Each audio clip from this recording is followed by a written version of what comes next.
Good evening दोस्तों, मैं संदीप कुमार। मैंने आज आप सबके लिए लेकर के आया सर एक जबरदस्त एक मस्त टॉपिक सर, जिसका नाम पता है क्या है?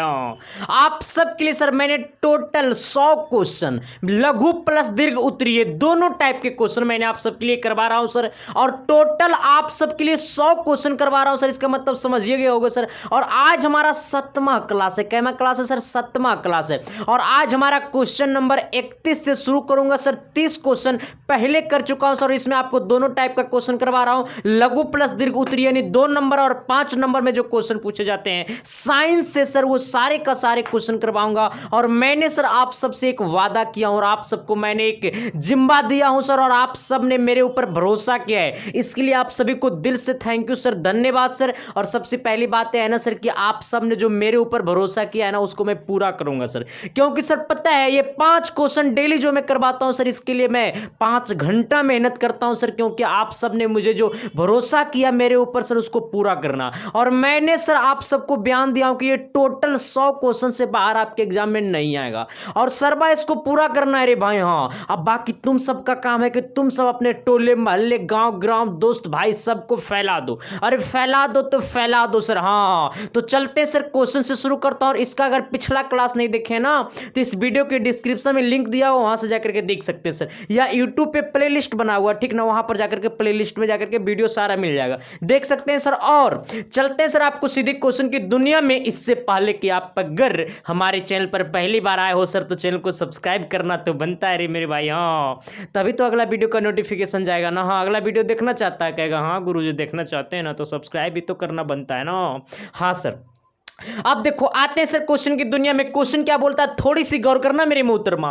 कहता है विद्युत धारा के मात्रक की परिभाषा लिखिए। देखो सर, वो विद्युत धारा की परिभाषा लिखने के लिए नहीं बोल रहा है सर, वो कह रहा है विद्युत धारा की मात्रक का परिभाषा लिखिए। तो सबसे पहले देखो, विद्युत धारा का जो मात्रक होता है ना, वो क्या होता है सर? ये एम्पेयर होता है। क्या होता है सर? ये एम्पेयर होता है। एम्पेयर कहे तो सर एम्पेयर को ए से लिखते हैं। क्या जिससे लिखते हैं? ए से लिखते हैं। तो अब देखो, ये विद्युत धारा का क्या है? ये एसआई मात्रक क्या होता है? एम्पेयर होता है। तो वो कह रहा है कि एम्पेयर का क्या लिखना है सर? आपको परिभाषा लिखना है, वो विद्युत धारा का परिभाषा नहीं लिखना। और एक चीज और मैं आप सबको बता देना चाहता हूं कि सर अगर आप लोग ये सब सारा चीज अगर लिखना नहीं चाहते हैं, तो आपको टेलीग्राम पे पीडीएफ मिल जाएगा। टेलीग्राम का लिंक सर आपको नीचे चल भी रहा होगा, या फिर वीडियो के डिस्क्रिप्शन में भी लिंक दिया हुआ। सबसे बड़ी फायदा यह है ना भाई कि आपको एग्जाम पे 30 मिनट पहले मैं प्रयास करूंगा कि कुछ ना कुछ भेज दूं टेलीग्राम पे।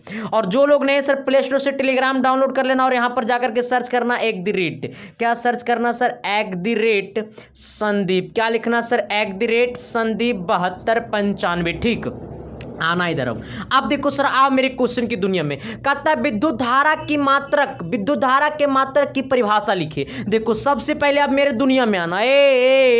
हाँ देखो सर, विद्युत धारा की एसआई मात्रक क्या होता है सर? ये एम्पेयर होता है। क्या होता है? एम्पेयर होता है। तो देखो 1 एम्पेयर बराबर, 1 एम्पेयर बराबर क्या होता है? 1 कूलम बट्टा 1 सेकेंड। 1 कूलम बट्टा 1 सेकेंड क्या होता है? 1 कूलम बट्टा 1 सेकेंड। तो वही पूछा है कि विद्युत धारा के मात्रक की परिभाषा लिखिए। यानी कहने का मतलब है कि एम्पेयर का परिभाषा लिखिए। तो एम्पेयर का परिभाषा क्या हुआ कि 1 कूलम में 1 सेकेंड का क्या करेंगे सर? अगर रेशियो निकालेंगे तो क्या हमारा निकल करके आएगा? एम्पेयर निकल करके आएगा, आएगा ना। तो अब इसको परिभाषा की दुनिया में कैसे लिखना सर, थोड़ी सी गौर करना। ये भी नीचे लिख लो कि 1 एम्पेयर बराबर 1 कूलम बट्टा 1 सेकेंड। 1 एम्पेयर बराबर 1 कूलम बट्टा 1 सेकेंड। अब देखो इधर आना।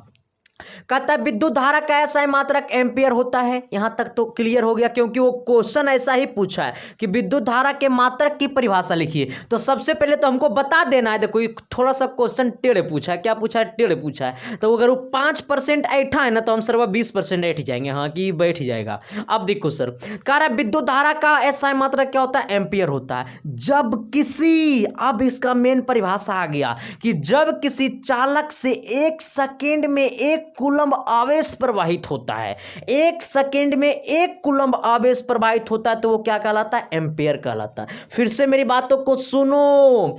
1 सेकेंड में 1 कूलम्ब आवेश प्रवाहित होता है, तो वो क्या कहलाता है? एम्पेयर कहलाता है सर।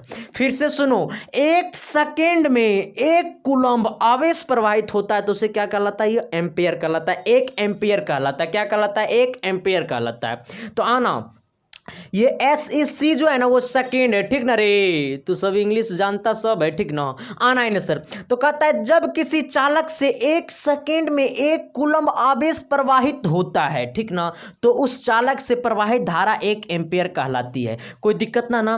तो 1 सेकेंड में, मेरे साथ बोलो, 1 सेकेंड में 1 कूलम्ब, 1 सेकेंड में 1 कूलम्ब आवेश प्रवाहित होता है, तब उसे क्या कहते हैं? एम्पियर कहते हैं सर। तो यही मैंने लिखा कि कह रहा है विद्युत धारा के मात्रक की परिभाषा लिखिए। तो विद्युत धारा का SI मात्रक एम्पियर होता है। जब किसी चालक से 1 सेकेंड में 1 कूलम्ब आवेश प्रवाहित होता है, तो उस चालक से प्रवाहित धारा 1 एम्पियर कहलाती है। कहानी खत्म। आना क्वेश्चन नंबर 2 की तरफ। थोड़ा सा अगर मिटाओ।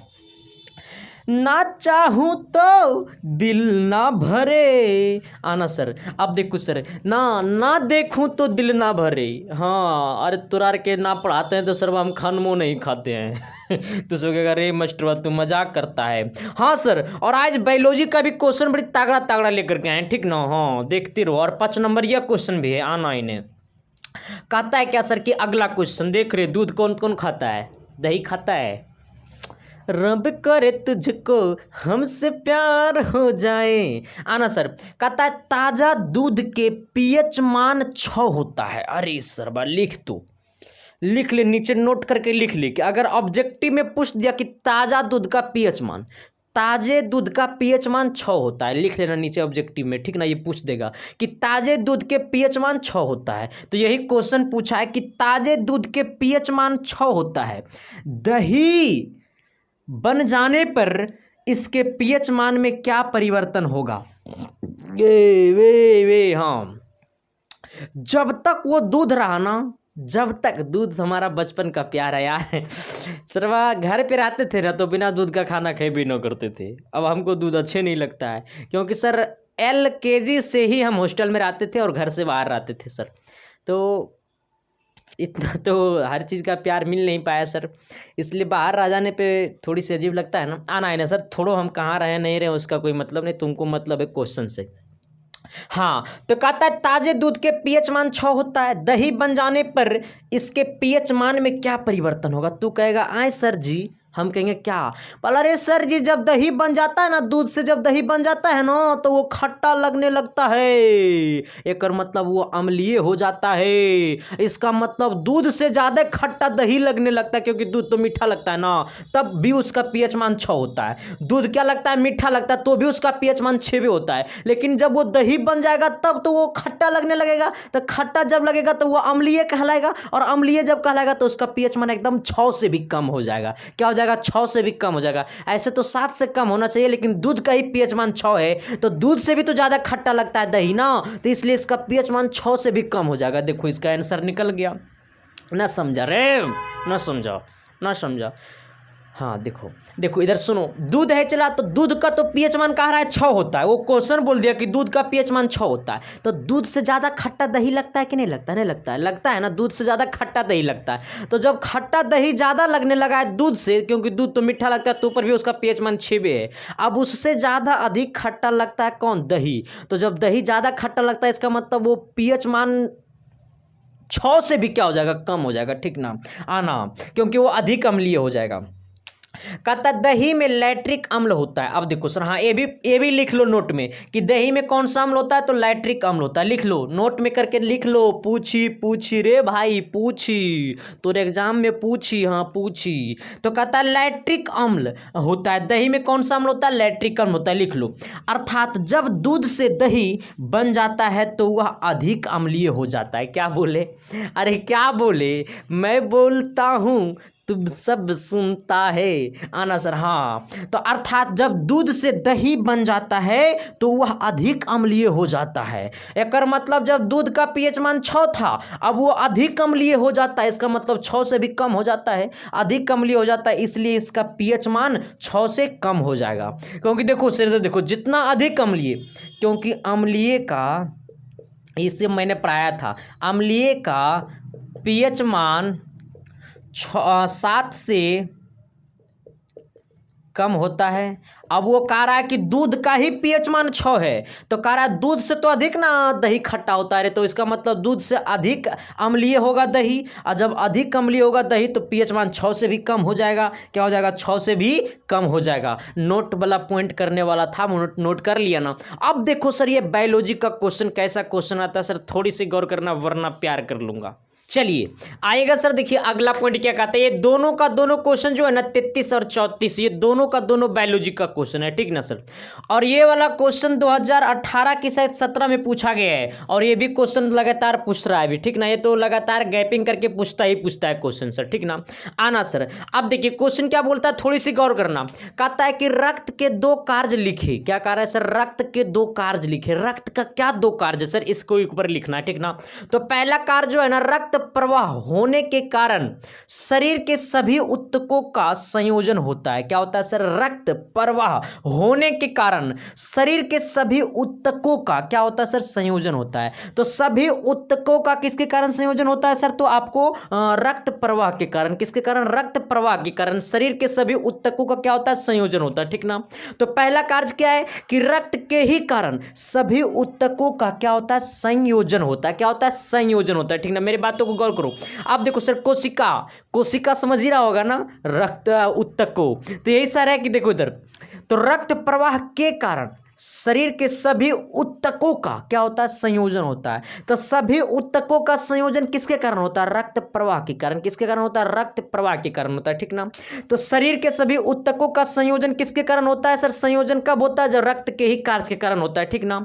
तो कहता है रक्त के प्रवाह होने के कारण शरीर के सभी ऊतकों का क्या होता है? संयोजन होता है। मेरे साथ एक बार थोड़ा सा बोलना, रक्त क्या है?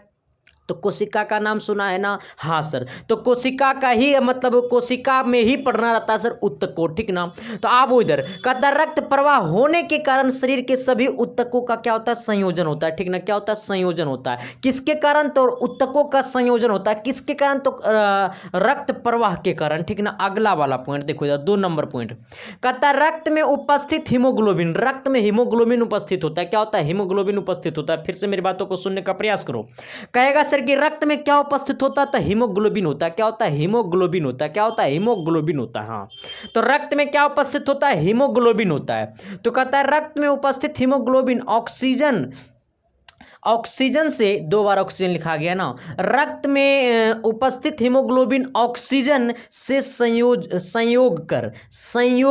ऑक्सीजन से संयोग करके ऑक्सी हीमोग्लोबिन बनाता है। अब देखो सर, हीमोग्लोबिन ऑक्सीजन से क्या करता है सर? संयोग करता है। और जैसा ही हीमोग्लोबिन ऑक्सीजन से संयोग करता है ना, तो ऑक्सी हीमोग्लोबिन बनाता है। क्या होता है? बनाता है ऑक्सी हीमोग्लोबिन बनाता है, ठीक ना। जिसके कारण शरीर में क्या होता है? ऊर्जा प्राप्त होती है। शरीर में ऊर्जा प्राप्त किसके कारण होता है? तो जब हीमोग्लोबिन ऑक्सीजन से क्या करता है? संयोग करता है सर। क्या करता है? संयोग करता है। कौन? हीमोग्लोबिन किससे? ऑक्सीजन से।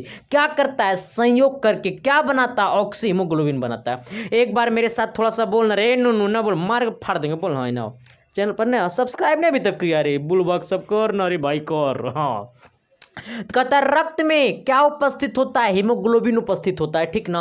वो हीमोग्लोबिन किससे अभिक्रिया करता है? तो ऑक्सीजन से अभिक्रिया करता है। और जब ऑक्सीजन से संयोग करके क्या बनाता है? ऑक्सी हीमोग्लोबिन बनाता है, ठीक ना। तो ये गौर करना कि रक्त में उपस्थित हीमोग्लोबिन ऑक्सीजन से संयोग करके क्या बनाता है? ऑक्सी हीमोग्लोबिन बनाता है। हीमोग्लोबिन किससे संयोग करता है? ऑक्सीजन से संयोग करके क्या बनाता है? ऑक्सी हीमोग्लोबिन बनाता है, जिसके कारण शरीर में ऊर्जा प्राप्त होती है। जिसमें कारण क्या होता है? शरीर में ऊर्जा प्राप्त होता है। तो शरीर में ऊर्जा प्राप्त किसके कारण होता है? तो हीमोग्लोबिन ऑक्सीजन से संयोग करके ऑक्सी हीमोग्लोबिन बनाता है, जिसके कारण शरीर में ऊर्जा प्राप्त होता है। फिर से मेरी बात एक बार सुनो, हीमोग्लोबिन ऑक्सीजन से क्या करता है? संयोग करके क्या बनाता है? ऑक्सी हीमोग्लोबिन बनाता है, जिसके कारण शरीर में ऊर्जा प्राप्त होती है। अगला नंबर क्वेश्चन सर आना, कहता है समजात अंग से आप क्या समझते हैं? 2 उदाहरण दे। देखो इधर कहता है समझात, अब ठंडा लगने लगा रे भाई, कहता है रे भाई प्यार करोगे ना रे भाई। आना सर, हाँ क्या कहता है सर, समझात अंग से आप क्या समझते हैं, दो उदाहरण दे। कहता है सर अलग अलग वातावरण, हाँ अलग अलग वातावरण, ये वातावरण लिखा हुआ कुछ और मत समझ जाना, अलग अलग वातावरण में रहने वाले जंतुओं। अब देखो सर अलग अलग वातावरण में रहने वाले जंतु जैसे क्या, पक्षी उड़ता रहता है, जानवर जंगल में रहता है सर, है ना।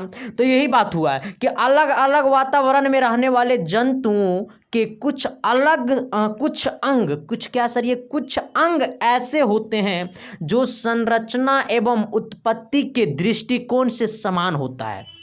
देखो इधर अलग अलग वातावरण में रहने वाले जंतुओं कुछ ऐसे अंग, कुछ ऐसे अंग, कुछ अंग ऐसे होते हैं जो संरचना एवं उत्पत्ति, किसके, संरचना और उत्पत्ति के दृष्टिकोण से समान होता है। तो क्या है यहां पर आना, अलग अलग वातावरण में रहने वाले जंतुओं के कुछ अंग ऐसे होते हैं। तो अलग अलग वातावरण में रहने वाले जंतुओं के कुछ अंग ऐसे होते हैं जो संरचना और उत्पत्ति के दृष्टिकोण से समान होते हैं। किसके किसके दृष्टिकोण से समान होते हैं, तो संरचना और उत्पत्ति। किसके किसके दृष्टिकोण से समान होते हैं, संरचना और उत्पत्ति।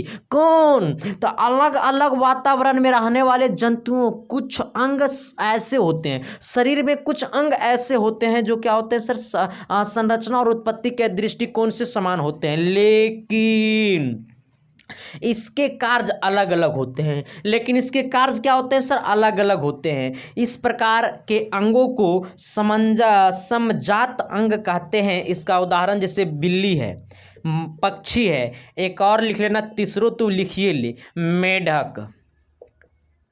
मनुष्य में एक और लिख लेना, बहुत से मनुष्यों में होता है, ठीक ना।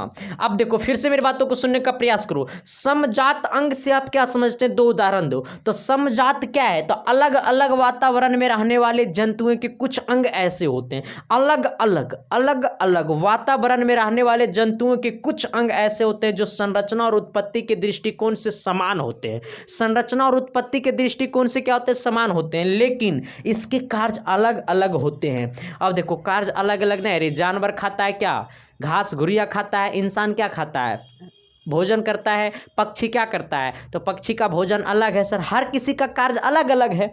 तो कार्यों की उत्पत्ति से बिल्ली के घर में पालने से क्या होता है, पक्षी को घर में पालने से क्या होता है, मेढक को घर में पालने से मेढक कौन घर में पालता है, तो घर में मेढक पालता है। अरे मेढक ने समझा, रे बेंग बगला, ए बेवकूफ सब। देखो इधर आना सर, हाँ तो क्या सर, बिल्ली पक्षी मेढक, ठीक ना सर। तो ये चीज़ आपको समझ में आया कि नहीं आया सर, दिमाग में झलका या नहीं झलका सर। अगर नहीं झलका तो सर मैं अच्छे तरीके से झलका दूंगा, ठीक ना। तो आते हैं सर क्वेश्चन नंबर नेक्स्ट की तरफ। अगला क्वेश्चन क्या बोलता है, मेरी महबूबा मेरी जानू, थोड़ी सी गौर करना। चलिए आइएगा सर, देखिए अगला क्वेश्चन बड़ी मजेदार क्वेश्चन है, ठीक ना। हाँ और एक बात और सुन लो सर, आज देखो 5 नंबर ये क्वेश्चन मैंने सोल्यूशन नहीं किया हूँ सर। तो सर देखो 5 नंबर ये अगर मैं 20 क्वेश्चन सोल्यूशन कर दूंगा ना, अगर 20 से 25 को क्वेश्चन अगर 5 नंबर ये मैं अगर सोल्यूशन कर दूंगा ना, दीर्घ उत्तरीय में अगर 25 क्वेश्चन अगर आपको अगर मैं बता दूंगा तो उसमें से उससे बाहर नहीं आएगा सर, ठीक ना। इसलिए क्योंकि 5 नंबर यह फिक्स हो जाता है, ठीक ना, कि ये इस बार आएगा तो वो उस बार आएगा, ठीक ना सर। उतना कॉन्फिडेंस लेवल है ना रे, अरे टिक कर देंगे तो वो आ जाएगा ना, तो वो आ जाएगा। आना सर, कहता है क्या सर कि उदासीनीकरण अभिक्रिया क्या है। अब देखो इसके 2 उदाहरण दीजिए, तो 2 उदाहरण मैंने दे दिया हूं। तो कहता है उदासीनीकरण अभिक्रिया क्या है, तो उदासीनीकरण अभिक्रिया क्या है उसके 2 उदाहरण दीजिए। तो कहता है अम्ल और क्षारक के अभिक्रिया के फलस्वरूप लवण एवं जल बनाता है। देखो इधर सर, देखो इधर भी सोचना, एगो पहला अम्ल रहेगा, अम्ल, और क्या मिलेगा सर, ये क्षारक मिलेगा। अम्ल और क्षारक मिलने के बाद क्या बनाएगा सर, ये लवण बनाएगा, ठीक ना। अब प्लस क्या बनाएगा, जल बनाएगा। अब सोचो ये जल बनाएगा, यहाँ पे सोचना, तो जब अम्ल और क्षारक अभिक्रिया करता है तो लवण प्लस जल बनाता है, वही क्या कहलाता है, उदासीनीकरण कहलाता है। अब सोचो सर, इसी को अब लिखना है हमको बड में, ये वाला याद कर लो, ठीक ना। अम्ल प्लस क्षारक, लवण प्लस जल, अम्ल प्लस क्षारक, लवण प्लस जल, क्योंकि अम्ल और क्षारक दोनों एक दूसरे से अभिक्रिया अभिक्रिया करता है तो लवण और जल बनाता है, ठीक ना। अब देखो तो इसका डेफिनेशन क्या होगा, कहता है लवण और क्षारक, अम्ल और क्षारक के अभिक्रिया के फलस्वरूप लवण एवं जल बनाता है। तो अम्ल और क्षारक अभिक्रिया के फलस्वरूप लवण और क्या जल बनाता है, लवण और क्या जल बनाता है, उसे उदासीनीकरण अभिक्रिया कहते हैं। इसका उदाहरण पहला NaOH, ये क्या सर, ये ठीक ना, ये लवण है। अगला CaOH, अरे CaOH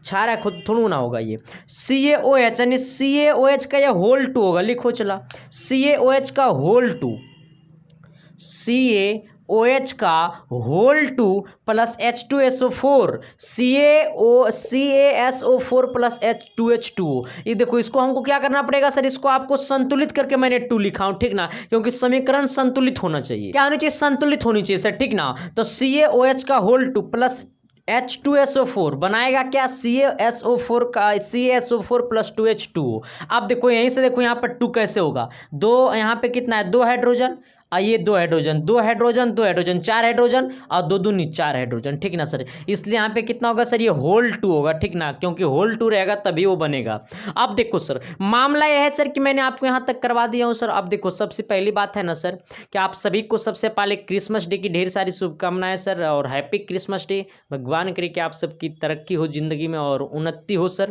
क्योंकि आपकी तरक्की आपके लिए सर, है ना। तो सबसे पहली बात है सर कि आपको मैं अब मिलता हूं अगली क्लास में, तब तक के लिए बाय सर। तब तक के लिए आप देखते रहिए इसकी साइंस क्लासेस, आपका अपना यूट्यूब चैनल।